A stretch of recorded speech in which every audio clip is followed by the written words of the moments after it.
Hi everyone! Good day! In this video, I'll be teaching you how to create Instagram highlight in 2023. Okay, first things first, you want to go ahead and open up your Instagram app. Next is you want to tap on the profile photo at the bottom right. This will take you to your profile page. Now, just below all your bio and all these buttons, you'll see all the highlights. Or if you don't have one, you'll see this icon here that says plus new. To create a new highlight, just tap on plus new, and now you want to go ahead and select the stories you want to include in that highlight. Once you are done with that, just tap on next.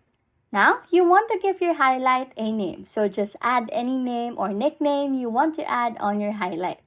You can also tap on edit cover to edit the cover of this highlight. You can also choose one from your phone library. Once you are satisfied with that, tap on done at the top right. Now, you can tap on add at the top right and this will create your new highlight.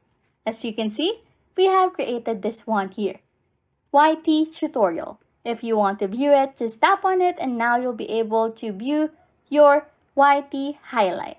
Anyways, if you like content like this, don't forget to subscribe to this channel or comment down below any tutorials you want us to make, so we can help you. And that's it. You can now create Instagram highlight in 2023. Thanks for watching and happy scrolling.